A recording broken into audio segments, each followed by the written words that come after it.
मन मंदिरा गजर भक्तीचा.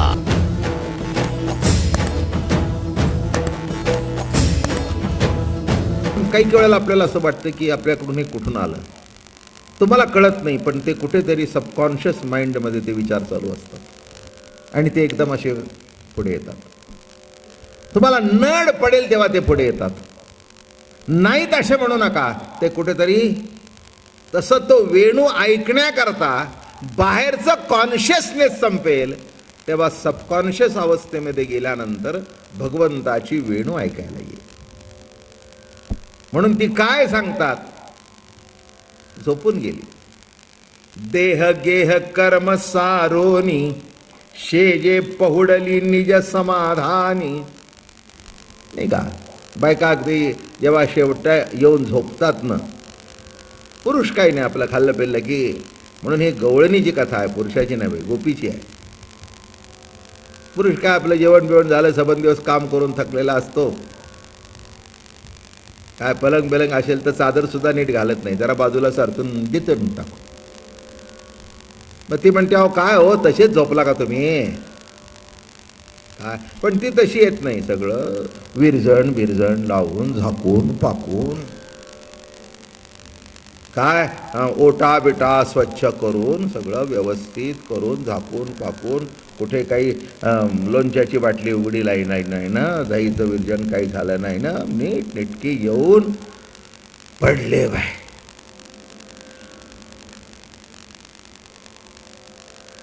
आणि तितक्या जर आठवण झाली तर उठली बरं का, अगं उद्या पोरांनी दहीवडी सांगितलेत, विरजण लावायचे राहिलेत, उठली. ठीक आहे. हा, पण निस्ते केव्हा समाधानाने, सर्व काम आता उद्याचं काही शिल्लक राहिलेलं आजचं संपलं, निजली. तसं देह गेह कर्म सारूनी शेजे पहुडली निज समाधानी. म्हणून या गेटच्या बाहेर सगळं सोडा, राहिलं सायलं त्या गेटच्या बाहेर सोडा आणि निवांत येऊन बसा, म्हणजे इथली वेणू ऐकू येईल.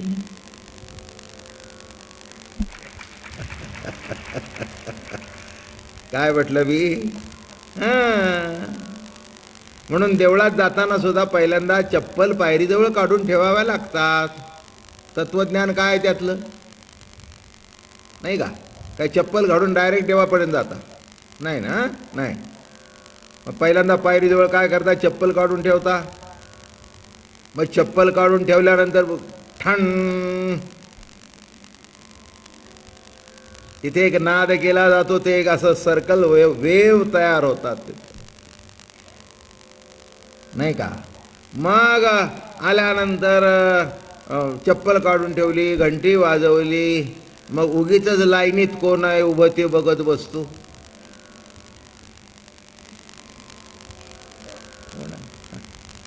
बाबूराव दिसतात, कधी दिसत नाही, आज कसे काय? तितक्यात ते गुरुजी म्हणले, चला पुढे.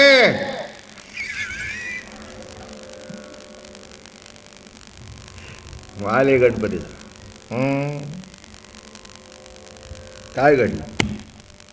देह गेह कर्म सारुनी नाही का? घर सुटलं, दार सुटलं, चप्पल सुटली, बुधवार पेठ सुटली, गल्ली सुटली, देवळाची पायरी विसरला, देऊळ विसरला, गणपतीला बघितलं आणि एकरूप होऊन वाकला. त्याशिवाय दर्शन होत नाही, नाही तर प्रदर्शन चालूच असतं. वाकण्याचं प्रदर्शन चालूच असतं. पण दर्शन तेव्हा घडतं, पंच ज्ञानेंद्रिय पंच कर्मेंद्रिय मन बुद्धी हे एक रूप होऊन जेव्हा वाकली जातात तेव्हा ते दर्शन घडतं. म्हणून सांगतायत, शेजे निज समाधानात, अगदी आनंदात. काय नवरोजी घोरतायत, हीच आपलं चांगलं चाललंय. आज जेवण चांगलं झालं बरं का, पोरं अगदी मस्तपैकी जेवली, मालक पण जेवले.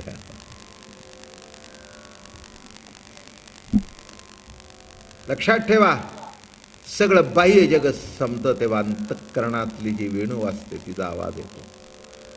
आणि म्हणून म्हणतायत वृत्ती उचलली भेटी लागोनी ओ, जीवी लागिले हरीचे ध्यान. जीवाला कोणाचं ध्यान लागलं? हरीचं ध्यान लागलं. आपल्या जीवनामध्ये काही भाग हरी आहे. 90% नव्हे, 95% नव्हे, 99% संसार आहे. 1% कुठेतरी हरी आहे. काही हरकत नाही, चांगलं आहे, तेवढं आहे तरी काय. अर्थात बुक्का काही सगळ्या तोंडाला फासायचा नसतो.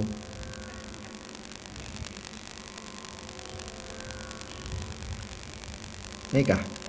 एवढा लावला तरी चेहरा बरा दिसतो. काही तोंडाला फसायचं नसतं. किंवा आपण काही बुक्क्याचे व्यापारी नाही, म्हणून ती पंढरपूरसारखी शीख भरून ठेवलेली आहे. त्याला गावाला विकायचं आहे, आपल्यापुरतं एवढं पुष्कळ झालं. तसं साधू संतांना 100% असावं. आपल्याकरता एक चिमूट जरी प्रभू प्रेमाची प्राप्त झाली तरी पुष्कळ झालं, खूप झालं आपल्या. आसोनी संसारी जिव्हे वेगू करी, हे रोज सांगतो मी. म्हणून आपल्याला घडत नाही किंवा काही नाही याच्याबद्दल खंत करण्याचं काहीच कारण नाही. जे घडतंय ते सुद्धा फार आहे. कुणाला काहीच घडत नाही, आपल्याला हे घडतं हे काय कमी आहे याचा आनंद भोगावा.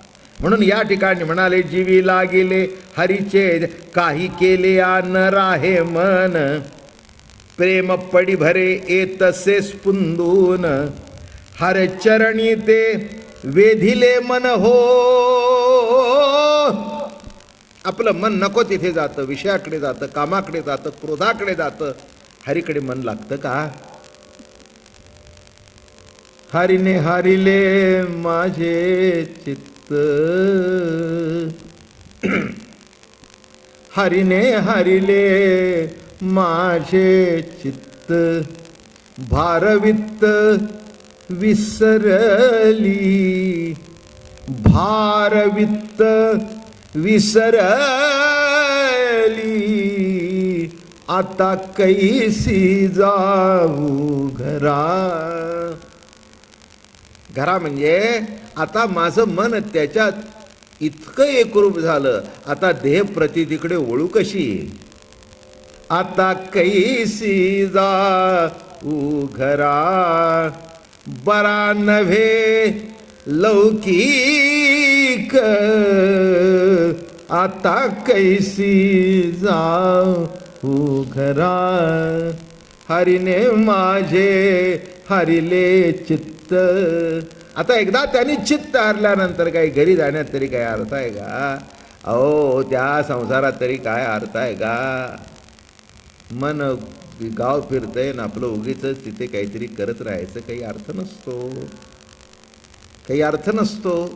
तसं संसारामध्ये आहे, नुसतं प्रभूचं इकडे तिकडे काहीतरी भजन करतोय. नाही नाही नाही नाही, नुसती ती कृती होते, भक्ती होत नाही. त्या कृतीमध्ये जेव्हा प्रेम रस ओतला जातो, भक्ती रस ओतला जातो, तेव्हा ते अलौकिक परमार्थ होत असतो.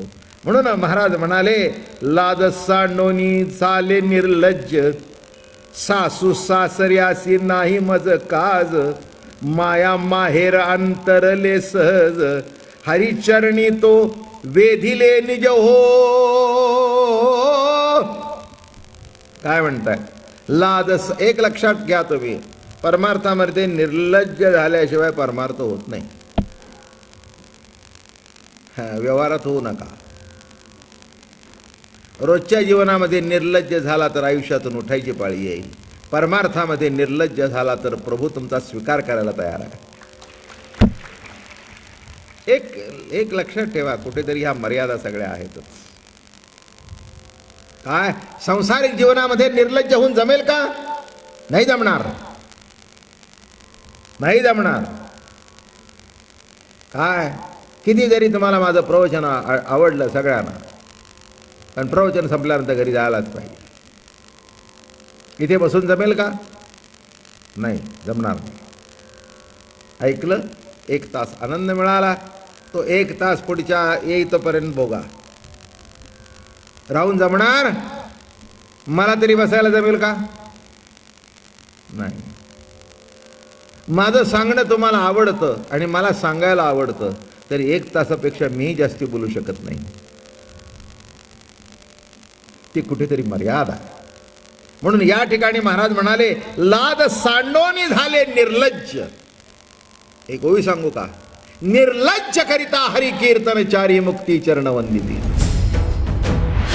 मन मंदिरा गजर भक्तीचा.